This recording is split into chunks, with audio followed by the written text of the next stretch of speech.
Dans l'épisode précédent, Ajun a commencé sa livraison, mais Héphaïstos lui a dit d'attendre parce qu'il avait oublié de mentionner quelque chose. Le client à qui il faisait la livraison était assez particulier. Alors, il avait prévu un assistant pour Ajun. Le garçon était confus, se demandant pourquoi il aurait besoin d'un assistant pour une livraison. Soudain, quelqu'un le salua en disant qu'ils étaient venus sous les ordres de Cupidon et se présenta sous le nom de Lucio. Malgré le nom, Lucio était une femme, pensa-t-il. Notre garçon décida de ne pas s'en inquiéter et accéléra sur son scooter. Et le meilleur dans tout ça, c'était de découvrir que ça ne prendrait pas longtemps, car l'Égypte était en fait dans les cieux. Et là, au moins, il n'y avait pas de circulation. Mais soudain, Lucio cria en disant qu'elle avait été trompée. Elle pensait être venue ici pour aider Héphaïstos, pas pour monter à l'arrière d'un humain quelconque. Elle continuait de donner des coups de pied à Ajun sur la tête et il commençait à s'énerver, pensant que cette mission n'allait pas être aussi facile qu'il le pensait. Il dit que pour une petite fée, elle était vraiment agaçante. Elle répondit qu'en réalité, elle était plutôt grande pour une nymphe. Une heure plus tôt, lorsqu'elle s'était présentée, elle avait dit que c'était un honneur de servir Héphaïstos. Ajun ne semblait pas vouloir l'emmener, mais Héphaïstos savait que le garçon aurait besoin d'elle. Notre protagoniste se tourna vers le nain et demanda s'il ne pouvait vraiment pas y aller seul. Lucio se mit en colère, lui disant de la respecter, pendant que Héphaïstos expliquait que ce n'était pas qu'il ne faisait pas confiance à Ajun, c'est juste qu'il ne savait pas grand-chose sur l'endroit où ils allaient, alors que Lucio connaissait tout très bien. C'est pourquoi ce serait génial de l'avoir avec eux, puisqu'elle ne ferait qu'aider et ne gênerait même pas un peu. Mais de retour sur le scooter, elle se contentait de se curer le nez en disant qu'elle ne voulait pas aider ce gamin. Se demandant pourquoi elle devait rester sur un scooter humain, elle continuait de lui donner des coups de pied dans la tête, demandant combien de temps il leur restait pour arriver. Notre garçon l'ignorait et elle continuait de crier, lui demandant déjà la réponse. Il lui avait dit que si elle restait tranquille, il dirait à Héphaïstos qu'elle était parfaite et qu'elle ne causait aucun problème. Mais pour Lucio, ne pas pouvoir aider serait une tache sur sa réputation. Après tout, elle avait étudié toute sa vie et son existence en tant que fée était considérée comme presque divine. Elle ne voulait pas accepter cela et se plaignait à lui. Quand soudain un bonbon tomba dans sa bouche, elle sursauta et demanda ce qu'il avait fait. Ajun dit qu'elle ne se taisait pas, alors il lui avait donné un bonbon pour la faire taire. Et si elle restait silencieuse pour le reste du voyage, il lui en donnerait plus. Pour Lucio, qui n'avait jamais mangé de bonbons, cela avait un goût de nourriture divine. Elle lui dit alors qu'il valait mieux qu'il ne mente pas, à quoi il répondit qu'il tenait toujours sa parole. Ajun pensa que la façon la plus facile de gérer un enfant était de lui donner des bonbons. Et maintenant qu'elle était silencieuse, il ne restait plus que 800 mètres pour atteindre leur destination. Il profitait de quelques secondes de paix jusqu'à ce qu'il voie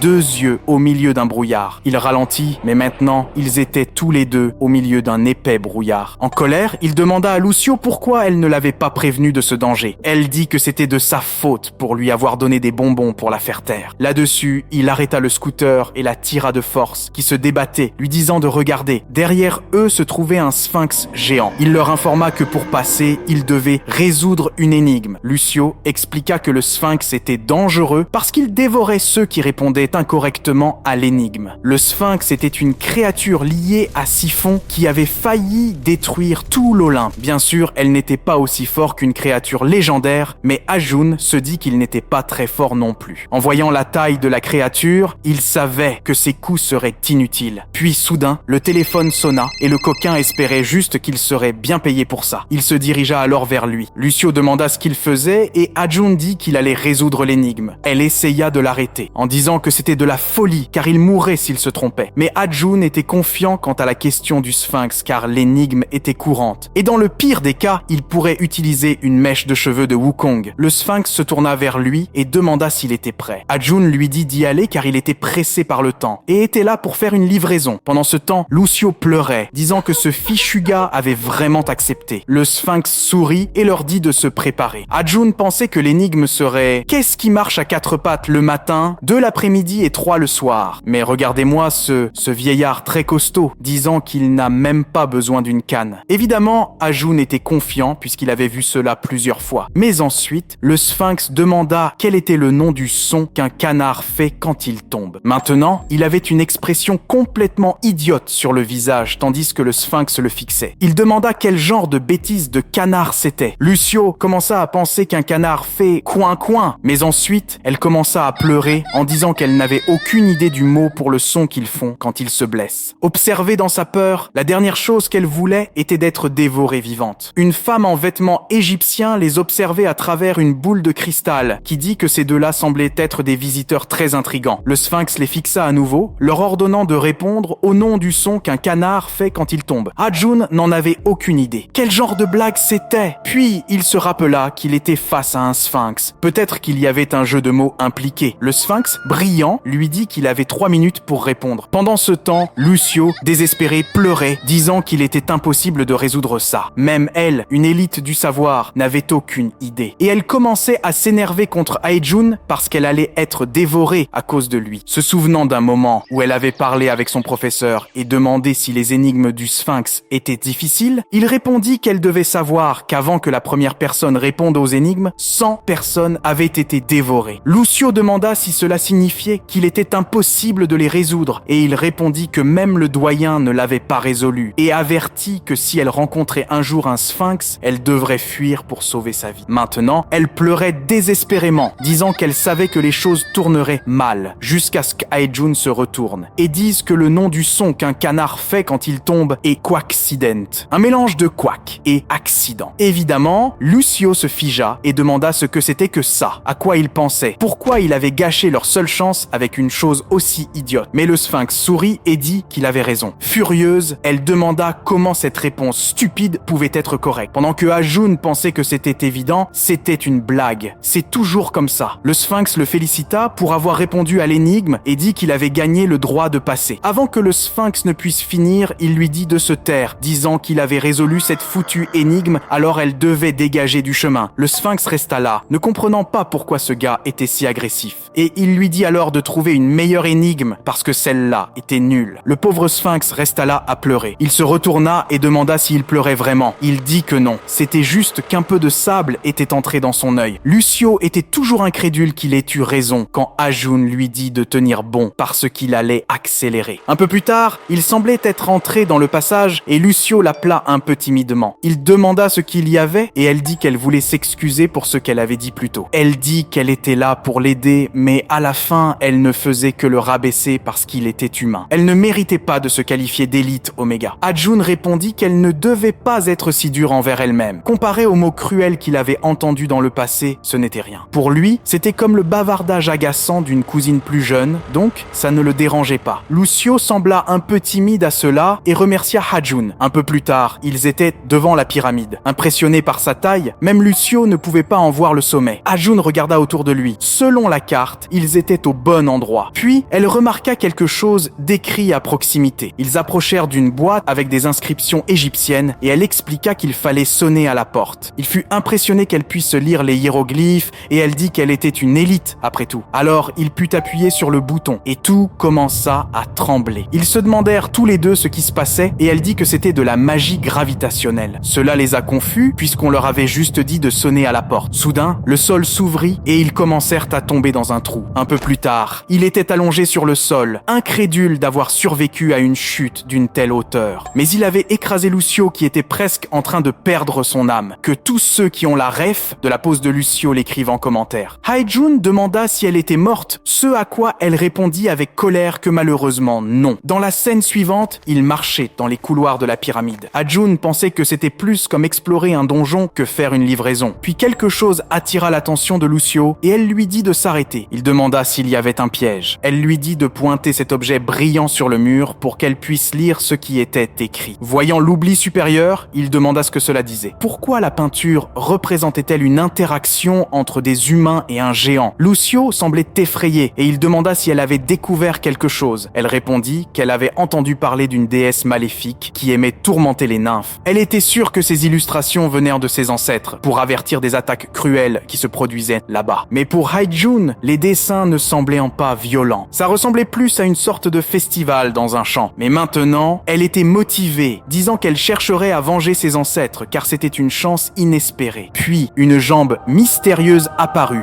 demandant de quoi parlait cette histoire de vengeance. Elle se retourna en demandant pourquoi ils avaient envahi la maison d'une femme. Resplendissante et toute semblable à Cléopâtre, elle dit que les deux étaient très impolis, brillant plus fort que 1000 lumières. Elle demanda qui parmi eux cherchait vengeance. Hajun ne pouvait rien voir, évidemment, mais Lucio, déterminé, vola vers elle, disant qu'elle vengeait ses ancêtres. Le protagoniste lui dit de se calmer et demanda à quoi elle pensait. Pendant ce temps, la femme égyptienne souriait, demandant si elle était une nymphe, disant que cela faisait longtemps qu'elle n'en avait pas vu une, et lui fit un câlin, disant qu'elle était une fille très mignonne. Tout en étant embrassée, elle dit à l'ennemi de la lâcher. Hae-jun restait là sans comprendre ce qui se passait. Un peu plus tard, la femme expliqua qu'il y a longtemps, il y avait des festivals pour les nymphes ici et que les plus jeunes étaient toujours si mignonnes. C'était juste dommage qu'elle ne soit non plus avec elle. Ha-jun dit qu'il comprenait comment les nymphes étaient toutes mortes. Il semblait qu'elle les avait toutes câlinées à mort. Et Lucio souffrait là-bas. La femme la laissa partir, disant qu'elle ne pouvait pas s'en empêcher quand elle voyait quelque chose d'aussi adorable. Pendant que Lucio pleurait, disant qu'elle avait failli mourir, elle demanda à Ha-jun pourquoi il ne l'avait pas aidée et lui dit de se détendre. Ils commencèrent à se disputer, elle disant qu'il avait dit que c'était comme avoir une cousine. Alors comment quelqu'un pouvait-il laisser mourir sa famille? La femme les interrompit, disant qu'elle allait se présenter. Elle était celle qui régnait sur les deux terres les plus brillantes. Elle était la réincarnation divine du tout-puissant Horus du pharaon. Mais les deux ne prêtaient pas attention à ce qu'elle disait et continuaient de se disputer. Pendant qu'ils se battaient, Ha-jun demanda de quoi il s'agissait avec cette histoire de pharaon. N'était-ce pas généralement le roi d'Égypte? Lucio répondit qu'il ne comprenait rien. Et il y avait deux types de dieux, ceux qui étaient comme Cupidon ou Héphaïstos, nés en tant que divinité, et ceux qui avaient atteint le statut divin comme la vieille dame devant eux. La déesse demanda pourquoi elle était appelée vieille, et Ha-jun dit qu'il voulait lui parler parce qu'il était venu livrer quelque chose. Elle dit qu'elle le savait très bien, puisqu'elle avait observé tout son voyage. À ce moment-là, le paquet commença à bouger et vola dans sa main. En observant l'objet, elle dit qu'il était de haute qualité. Il était vraiment fabriqué par un bon artisan, et le design était parfait. Elle dit ensuite que le livreur avait vraiment été à la hauteur de sa réputation. Maintenant, le pauvre garçon était confus, se demandant depuis quand il avait une réputation. Mais avec la livraison terminée, il la remercia, disant que si elle voulait donner un bonus, elle pouvait simplement l'envoyer sur son compte. Lucio dit que c'était honteux de travailler avec quelqu'un d'aussi avide et demanda s'il n'avait aucun respect personnel. Ha-jun répondit que le respect ne mettait pas de nourriture sur la table. C'était avec cet argent qu'elle ne voulait pas qu'il achetait les bonbons qu'elle aimait. Elle s'enthousiasma et dit de s'assurer qu'un bon dépôt soit fait sur le compte. La déesse dit que leur amitié était incroyable et les assura de ne pas s'inquiéter du paiement. En fin de compte, elle était une déesse généreuse. Il reçut ensuite 50 000 pour la livraison et un autre 50 000 en tant que bonus. Actuellement, il avait 195 000 points. Le coquin avait maintenant un total de 19 millions de dollars. Lucio dit qu'elle avait aidé, alors il ferait mieux de lui donner des bonbons. Il lui dit de ne pas s'inquiéter. Elle aurait tout un magasin. Elle s'enthousiasma, disant qu'elle prendrait 90% du profit, le laissant un peu embarrassé. Mais elle leur conseilla de ne pas utiliser ce tunnel la prochaine fois et d'utiliser l'entrée principale. Bien qu'elle ait de bons souvenirs de cet endroit, il était logique de recevoir des livraisons au sous-sol. Lucio mentionna que l'inscription disait de sonner à la porte s'il n'y avait pas de garde. La déesse expliqua qu'il n'y avait pas eu de garde là depuis des années et qu'ils auraient juste dû frapper à la porte d'entrée. En d'autres termes, ils auraient dû ignorer le bouton d'entrée et prendre les escaliers. Mais avec cela, la livraison était terminée et il était de retour chez Héphaïstos. Épuisé, mais au moins il était revenu en un seul morceau. Il dit à Lucio de se réveiller car elle bavait sur sa main. « Qu'est-ce que c'est, mon enfant ?» Elle se réveilla en demandant s'ils étaient déjà de retour. Et il dit « Oui ». C'est alors qu'elle réalisa qu'ils étaient déjà devant la maison d'Héphaïstos. Elle appela alors à la radio et le remercia pour la journée, disant que c'était amusant. Il demanda pourquoi elle avait changé tout à coup. Puis, il se rappela que maintenant la livraison était terminée. Il était temps de dire au revoir. Brillant, il dit que c'était génial de la voir autour, même si elle parlait trop. Elle lui dit de se taire et d'arrêter de gâcher le moment parfait, et il dit qu'il disait juste la vérité. En entrant dans la boutique, cependant, ils dirent tous les deux qu'ils ne voulaient plus jamais travailler ensemble. Le matin, la lumière du soleil perçait à travers la fenêtre. Ha-jun dormait paisiblement sur le lit quand soudain quelqu'un l'appela, le réveillant. Il ouvrit un œil et dit « Qui est là ?» C'était Lucio qui lui cria de se réveiller rapidement, le secouant. Et lui, soudain effrayé, demanda ce qu'elle faisait là. Lucio fut également effrayé par la dureté de ses mots, s'exclamant « Pourquoi me crie-t-il dessus ?» Elle lui demanda avec étonnement s'il avait oublié qu'il formait maintenant une équipe. Soudain, il se souvint, pensant qu'il ne pouvait rien refuser à Héphaïstos. Il s'assit tristement devant eux, repliant ses jambes sous lui, et dit, contrarié, qu'il n'avait jamais demandé à son fils une faveur, et tout cela pour ça. À cause de lui, Ha-jun devait faire équipe avec Lucio, pensant « Bon, maintenant, je vais devoir m'y habituer. » Touchant son visage avec sa main, il lui demanda pourquoi elle l'avait réveillé. Il dormait si profondément après l'avoir écouté. Lucio dit qu'il y avait un bruit qui ne s'arrêtait toujours pas et Ajun lui demanda avec une véritable surprise quel était ce bruit. Elle dit « Qu'en est-il de ça ?» et lui donna le téléphone. Il le prit et dit, étonné, « Livraison ». Il avait pas moins de 4 avis de livraison. Ajun cria que ce n'était pas possible. En regardant l'écran, il se calma, pensant « D'accord, ce sont des commandes tout à fait ordinaires. » Il n'avait aucune raison de s'inquiéter. En y réfléchissant, une semaine s'était déjà écoulée depuis qu'il avait commencé à livrer des commandes aux dieux. Lucio lui demanda ce que c'était. Tout allait bien? Ajun lui dit que ce n'était rien et lui demanda de ne pas s'inquiéter. Mais Lucio cria avec colère qu'elle voulait savoir ce qui se passait. Ajun lui demanda de ne pas recommencer. Soudain, prenant le téléphone, Ajun dit que quelqu'un appelait. Très surpris, il réalisa que c'était le manager, mais décida qu'il devait lui dire qu'il démissionnait. Il répondit à l'appel. Il dit bonjour. Soudain, le manager commença à lui crier dessus, hurlant. Ne remarquait-il pas qu'il n'était pas encore au travail? Il lui demanda grossièrement pourquoi il ne prenait plus de commandes. Le manager cria si fort qu'Ajun dut éloigner le téléphone de son oreille. Le manager l'interrompit, demandant « Avait-il même regardé combien de livraisons étaient en attente ?» C'était le manager du département des livraisons, Dalman Bae, 39 ans. Tenant une cigarette dans une main, il dit à Hae-jun qu'il devrait en fait être reconnaissant de ne pas l'avoir licencié. Il avait de la chance d'avoir été suspendu pour un court moment. Il dit alors qu'il semblait qu'il n'avait pas appris sa leçon, lui ordonnant de se mettre au travail immédiatement ou il le licencierait. Hae-jun bouillait enfin et, criant au manager, lui hurla de le licencier. Et il entra dans une rage, lui criant « Qu'a-t-il dit? Est-il vraiment devenu fou ?» Il l'interrompit, lui criant dessus. Même si c'était le cas, que ferait-il? Lucio regardait tout cela et dit « Oh mon Dieu, le niveau d'énergie est de 20 000, 30 000, non, 40 000. » Elle réalisa qu'Ajun ne se comportait pas comme d'habitude. Soudain, quelque chose vola dans son œil et elle cria qu'elle ne voyait rien. Dalman lui demanda s'il pensait pouvoir trouver un autre travail. Il dit qu'il le mettrait sur liste noire et qu'il serait fini. Et Ajun répondit qu'il en avait déjà assez de ces menaces en colère. Et il n'était pas surprenant que les cheveux s'éloignent même de sa tête chauve. Il était fatigué et le laissa faire ce qu'il voulait. Ayant dit cela, il lui dit au revoir et raccrocha. Et Dalman pensa, quel rapport avec ses cheveux? Soudain, il réalisa que c'était un coup en dessous de la ceinture et commença à pleurer de ressentiment. Et Lucio demanda à Ajun s'il allait bien. Après avoir repris son souffle après la conversation téléphonique, il lui dit joyeusement qu'il devait aller manger. Dans le grand bâtiment de la guilde Yongwon, Sang-jun demanda avec surprise hier. Il ne pouvait pas non plus être trouvé. L'homme aux cheveux roses lui dit qu'ils avaient fouillé chaque recoin. C'était le capitaine de la 3e division de la guilde, Suho-jang. Il dit qu'aucun d'eux ne pouvait non plus remarquer ni le scooter ni le casque, disant que si son scooter était si difficile à suivre, peut-être qu'il avait réalisé qu'il était suivi et avait changé son numéro de plaque. Sang-jun ferma les yeux. Fatigué, mettant sa main sur son front, il remercia quand même pour la vérification, pensant qu'il avait déjà beaucoup de problèmes. Et ainsi faisait ce gars. Suho-jang lui demanda s'il devait continuer la recherche. Sang-jun lui répondit que non. Ils ne pouvaient pas gaspiller leur force ainsi, lui demandant, au fait, comment ça se passait à Busan. Suho-jang répondit qu'il ne se portait pas très bien. Une escouade de 6 de rang A envoyée en raid s'est retirée. Il semble que dans 5 jours, le portail se transformera en un véritable donjon. Sang-jun, debout pensivement près de la fenêtre, dit qu'il comprenait qu'il y a un mois, un portail était apparu sur la plage de Haeonda. Lorsque l'association les a contactés, il a immédiatement réalisé que vider le donjon ne serait pas si facile, mais il ne pensait pas que 6 de leur rang A ne suffiraient pas. Soudain, souriant, il réalisa qu'il savait quoi faire. Et se tournant vers Suho-jang, il lui dit de dire à Harin et à la première escouade de commencer à se préparer à partir. Suho-jang s'exclama de surprise. Voulait-il vraiment aller à Busan? Sang-jun, debout de dos, pensait à ce qu'il montrerait encore à tout le monde. Sa main brillait en bleu et il pensait qu'ils n'étaient pas partis en mission depuis longtemps, se demandant pourquoi ils étaient considérés comme la meilleure guilde du pays. Ajun but dans le bol et parla. Il avait vraiment envie de quelque chose d'épicé. Il pensa qu'il aurait adoré voir le visage du manager quand il lui a dit qu'il démissionnait. C'était tellement cool. Lucio, assise à côté de lui, mangeait aussi, disant qu'elle n'avait jamais goûté de nourriture aussi délicieuse. Hae-jun lui dit de ralentir car elle pourrait tacher tous ses vêtements. Elle dit que même cette chose ovale douce a un goût incroyable, s'exclamant qui aurait pensé qu'il y avait tant de délices dans le monde humain. Enthousiaste, elle dit qu'elle avait l'impression d'avoir vécu toute sa vie en vain. Hae-jun la regarda avec un sourire et dit que ce n'était qu'une assiette de nouilles. Les travailleurs debout à une certaine distance d'eux chuchotaient, se parlant parlant entre eux. Ça ne doit pas être facile pour eux. La fille goûte des nouilles aux haricots noirs pour la première fois. Apparemment, il est un père célibataire.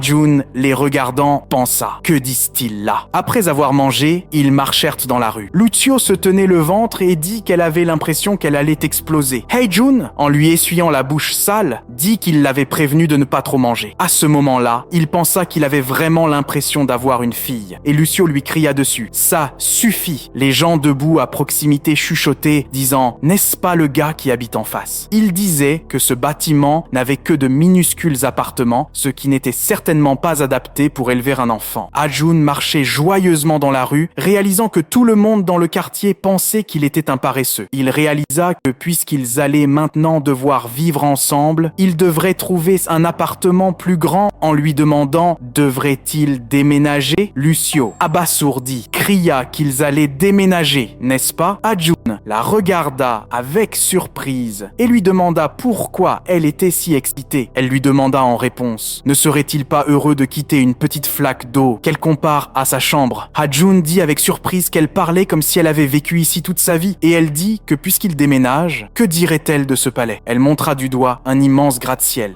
Jun demanda avec surprise « Quoi ?» Elle plaisantait. Il lui demanda si elle savait même combien coûtait un appartement là-bas. Définitivement pas moins de 20 milliards de won. Lucio cria « Où est passé tout l'argent qu'elle l'a aidé à obtenir dans la pyramide ?» En regardant son solde, il pensa qu'il pouvait en fait se le permettre, se demandant s'il valait la peine d'acheter un appartement. Plus tard, Lucio cria « Waouh, c'est tellement spacieux ici !» Ils étaient dans un appartement luxueux et elle demanda s'ils allaient vivre ici maintenant. Jun dit qu'il n'avait pas encore décidé et en regardant autour des lieux, il pensa que le bâtiment était neuf, donc il comprenait qu'il était luxueux. Il se tourna vers l'employé, demandant s'il pouvait répéter cela encore une fois. Alors il répondit, bien sûr, en commençant l'histoire, « Les propriétaires actuels pourront déménager dans 2 semaines. Le paiement est d'environ 200 000 won par mois. » L'homme dit avec enthousiasme qu'il ne pouvait tout simplement pas trouver des conditions plus luxueuses. Il dit que l'emplacement du bâtiment est tout simplement magnifique. Il n'est pas trop haut. Il y a une école et des transports à proximité, lui disant de croire qu'il ne regretterait pas l'achat, même après 20 ans. Jun l'arrêta d'un geste, disant « Merci, c'est vraiment super ici, mais il aimerait voir d'autres endroits. » L'homme lui répondit « Bien sûr, il montrera tout ce qui est disponible. »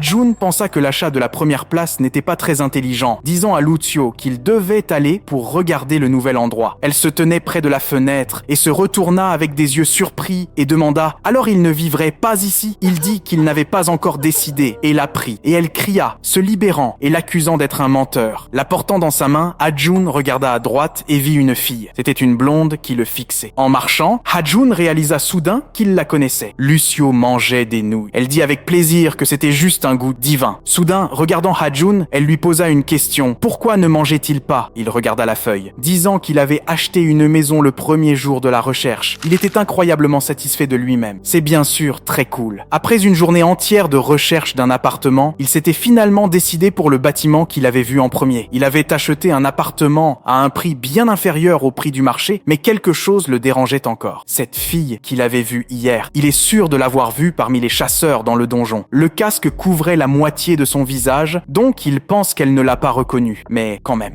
Jun sortit son téléphone et demanda soudain avec excitation pourquoi il ne recevait pas de nouvelles commandes. Lucio lui demanda avec surprise, n'en avait-il pas déjà terminé une? Jun dit qu'il n'y avait rien de nouveau depuis 2 jours. Et Lucio lui dit que 2 jours, ce n'était pas beaucoup. Jun lui dit qu'il avait l'habitude de recevoir au moins une commande par jour. Il était contrarié et inquiet d'être maintenant dans une accalmie. Et Lucio cria si souvent. Elle lui dit que trop de cupidité ne mène jamais à de bonnes choses. Et qu'il avait assez d'argent de ses dernières livraisons. Jun lui dit qu'il avait assez d'argent jusqu'à hier. Son solde actuel était de 19 milliards 370 millions de wons. C'est ce qui reste après avoir payé l'appartement, mais avec le montant restant, un total de 17 milliards de wons pour l'appartement seul, ce qui fait à peu près 12 millions de dollars. En essayant de calculer un budget, Jun pensa qu'en plus de cela, il devait acheter de nouveaux meubles et appareils électroménagers, ainsi que payer un agent immobilier. Si vous prenez en compte toutes les dépenses, il s'avère que tout son argent a été dépensé pour le logement.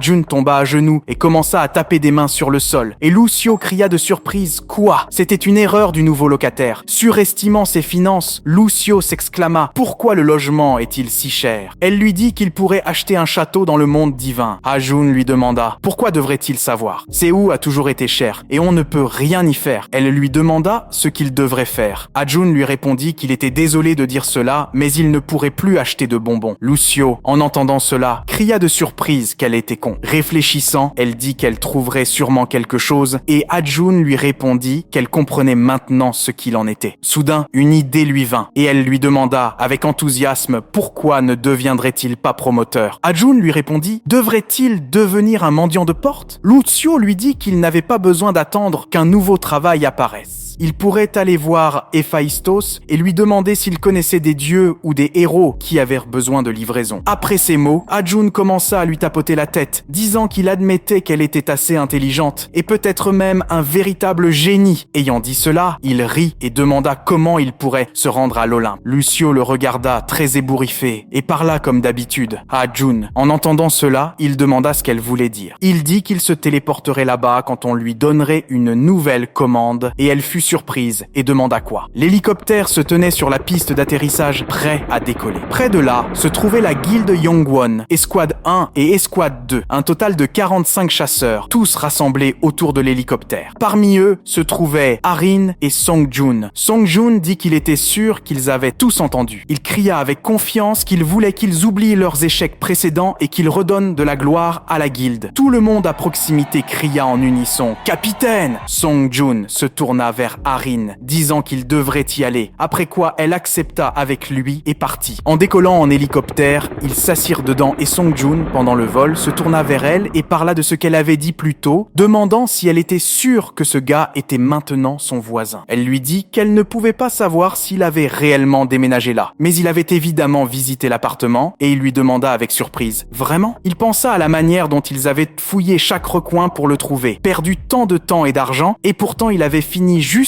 sous le nez d'Harin. Il demanda à nouveau « Est-elle vraiment sûre de l'avoir vu ?» Elle répondit avec confiance « Oui » et Songjun réalisa que maintenant, il ne serait pas difficile de le trouver. Merci d'avoir regardé cet épisode. Ces derniers temps, vous donnez beaucoup de force aux vidéos récentes et je vous en remercie encore. N'hésitez pas à aimer la vidéo, cela me permet de savoir quelle série je dois continuer ou arrêter. En tout cas, je vous dis à la prochaine.